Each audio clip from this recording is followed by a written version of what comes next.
பொதுவாகவே பார்த்தோம் அப்படின்னா அறிவு என்பது வந்து இருந்தால் எல்லாரும் எந்த வேலையும் செய்ய முடியும் அப்படின்னு வந்து சொல்ல முடியாது.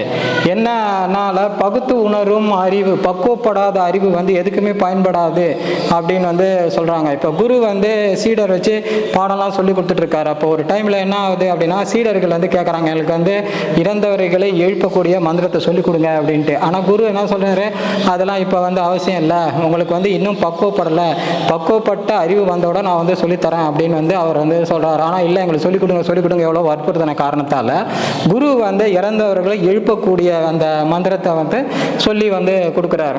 இவங்க என்ன பண்ணாங்க, அந்த மந்திரத்தை கற்றுக்கிட்டு சீடர்கள் எல்லாம் காட்டுக்குள்ளே போகிறாங்க. காட்டில் இருக்கக்கூடிய அந்த எலும்பெல்லாம் பார்க்குறாங்க. ஸோ இதில் ஏதோ ஒரு உயிரினம் இறந்துருக்கு, அதை நம்ம வந்து உயிர் கொடுப்போம்னு சொல்லிட்டு அந்த உயிரினத்தை எழுப்புறாங்க. அது வந்து ஒரு சிங்கம். அது வந்து இவங்களை துரத்தின்னு வருது. ஐயோ ஐயோ பயந்து ஓடுறாங்க. ஒரு சிங்கம் வந்து அடிக்குது, நல்லா காயம் எல்லாருக்குமே.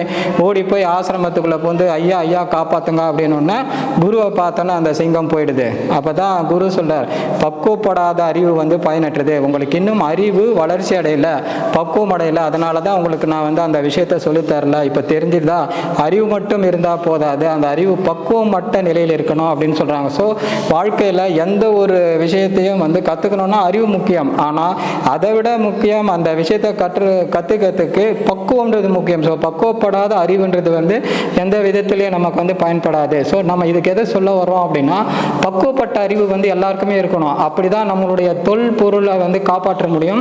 இது வந்து நம்ம முன்னோர்கள் நமக்காக கொடுத்து விட்டு சென்ற குடைவரை கோயில்கள். இது வந்து உத்தி சுழி, உத்தியும் உளியலும் சுத்தியும் வச்சு மட்டுமே கட்டப்பட்ட ஒரு குடைவரை கோயில்கள். இந்த குடைவரை கோயில்கள் அழியாமல் பாதுகாக்க வேண்டியது வந்து நம்மளுடைய கடமை. இதை வந்து அடுத்த தலைமுறையினருக்கு நாம் வந்து கொண்டு செல்வோம். இந்த திருவள்ளரையில் இருக்கக்கூடிய இந்த குடைவரை கோயிலை வந்து பாதுகாப்போம், நம்ம அடுத்த தலைமுறைக்கு வந்து கொண்டு செல்வோம்.